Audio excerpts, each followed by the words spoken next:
pagi anak-anak semuanya. Pagi, Bu. Apa kabar semuanya? Sehat, Bu. Baik, mungkin sebelum kita memulai pembelajaran, ada baiknya kita berdoa terlebih dahulu. Mari kita berdoa untuk agama dan Kristen kita masing-masing. Berdoa dimulai. Berdoa selesai. Baik, sebelum kita memulai pembelajaran, ada baiknya ibu absen terlebih dahulu. Yang pertama Adrian, Budi, Reka, Rusdi, Ella.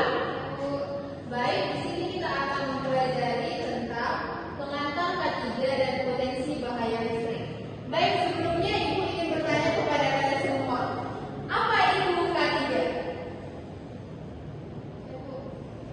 Baik, kira-kira kesehatan dan keselamatan kerja. Pas itu? Pas. Mungkin ada yang tambahin? Bu, keselamatan dan kesehatan kerja. Ya, yang betul adalah pernyataan dari teman kita Rusdi. Baik, di sini ada pertanyaan yang akan ibu berikan kepada anak-anak sekalian. Mengapa K3 itu penting? Di sini ada 4 poin. Yang pertama itu melindungi diri, melindungi teman, profesionalisme dan hukum. Baik, ada dari anak-anak sekalian yang mengetahui apa itu makna dari pentingnya K3 terhadap melindungi diri sendiri. Ibu, pada anak saya Kayla, boleh jelaskan? Jadi K3 itu yang pertama melindungi diri. K3 bertujuan utama untuk menjaga keselamatan pada pekerja dari berbagai risiko kecelakaan maupun penyakit akibat kerja dengan menggunakan APD atau alat pelindung diri seperti helm, kacamata, sarung tangan, atau sepatu safety. Pekerja dapat terhindar dari luka serius, cacat, bahkan kematian. Jadi penerapan K3 adalah bentuk tanggung jawab pribadi untuk melindungi diri sendiri. Baik, jawaban yang sangat bagus. Yang selanjutnya, untuk melindungi teman. Apa yang dimaksud dengan melindungi teman tersebut? Bu, Baik, kepada Kak Rusdi. kalau ada melindungi teman, jadi kecelakaan kerja tidak hanya membahayakan diri sendiri, tapi juga teman kita sendiri. Nah, jika seseorang bekerja tanpa prosedur yang aman, bisa menimbulkan risiko bagi orang lain di sekitar kita.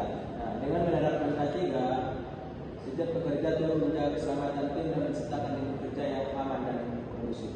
Oke. Baik, siapa lagi yang bisa menjawab? Ibu persilakan. Sebelum ibu tunjuk kepada Bang Rehan mungkin, apa itu profesionalisme dalam K3? Mungkin untuk profesionalisme itu dalam K3 itu tenaga kerja yang dapat menunjukkan sikap yang profesional. Dia tidak hanya mengutamakan hasil kerja, tapi juga kita memperhatikan proses yang aman dan sesuai standar. Hal ini meningkatkan kepercayaan perusahaan maupun klien terhadap kualitas kerja serta menjadikan pekerja lebih kompeten dalam bidangnya. Baik, yang terakhir, mengapa K3 penting menurut hukum? Baik untuk anak saya Adria. K3 juga memiliki dasar hukum yang diatur dalam undang-undang dan peraturan pemerintah. Setiap perusahaan dan pekerjaan wajib memenuhi standar K3. Pelanggaran terhadap aturan ini bisa berakibat pada sanksi hukum, denda, hingga penghentian operasional perusahaan. Dengan menerapkan K3, perusahaan tidak hanya melindungi pekerja, tetapi juga mematuhi ketentuan hukum yang berlaku. Baik, jawaban dari kalian semua sangat baik dan cukup untuk menjawab materi pada saat ini. Nah, di sini ibu akan menampilkan video kasus, di mana video kasus ini kalian amati baik-baik. Nanti bakalan dibagi menjadi beberapa kelompok yang akan menganalisis kasus tersebut dengan menjawab pertanyaan-pertanyaan yang telah diberikan di sebelah kertas. Mohon untuk anak-anak semua lihat ke depan untuk memperhatikan video ini, karena ini videonya cuma 2 menit dan akan diberikan pertanyaan.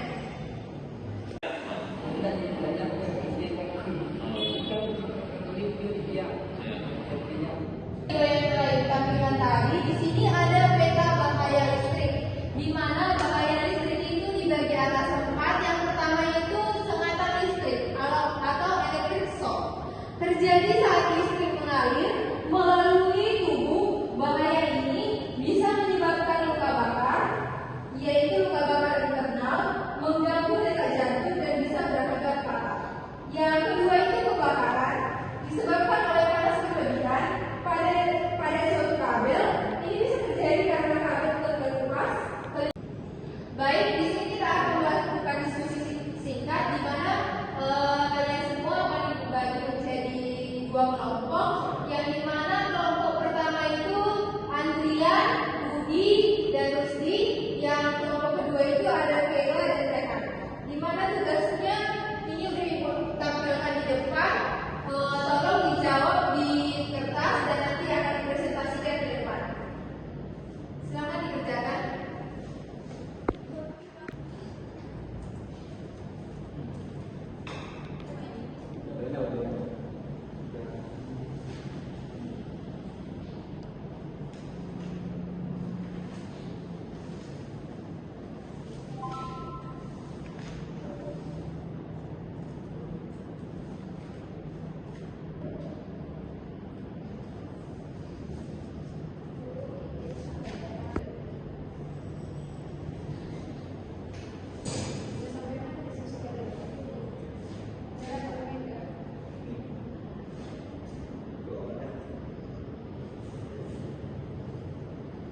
Kalian di mana? Sampai mana?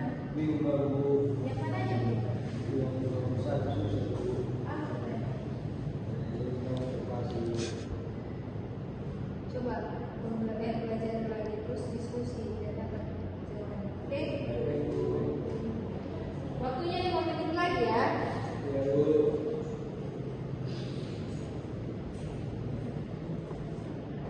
Oke, waktu diskusinya sudah habis. Siapa yang ingin presentasi duluan? Mungkin kelompok orang Adriana salah yang pertama untuk menampilkan hasil diskusinya. Sudah selesai ya? udah Bu. Sudah? Ya. Oke, kalau sudah bisa maju ke depan ya.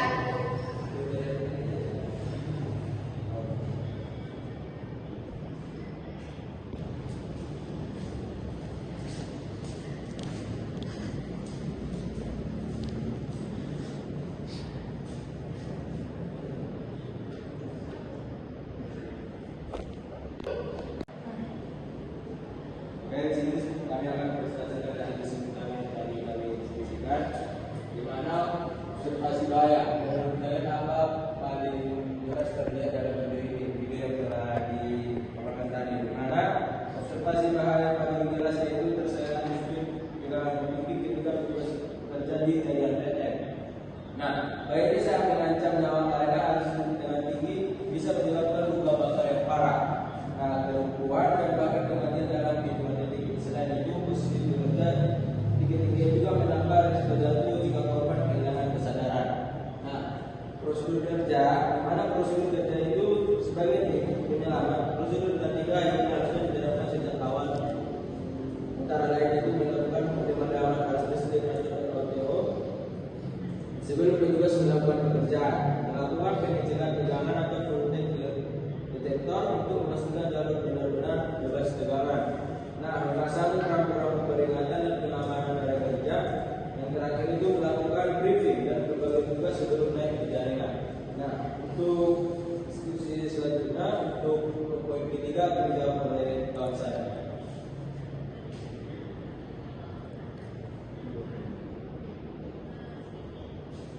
Penggunaan APD. Dalam video terlihat petugas tidak menggunakan APD secara lengkap. APD yang seharusnya dipakai untuk mengurangi resiko cedera yaitu helm keselamatan standar listrik, sarung tangan isolasi tegangan tinggi, sepatu safety anti listrik, body harness untuk bekerja di ketinggian, kacamata pelindung, baju kerja berbahan khusus tahan panas atau listrik. 4. Komunikasi dan koordinasi. Komunikasi dan koordinasi sangat penting karena pekerjaan di jaringan listrik memiliki risiko tinggi. Jika komunikasi tidak berjalan lancar, petugas lapangan bisa bekerja pada jaringan yang masih bertegangan. Tim penyelamat terlambat melakukan evakuasi, bisa terjadi salah perintah, misalnya mematikan atau menghidupkan jaringan pada waktu yang tidak tepat.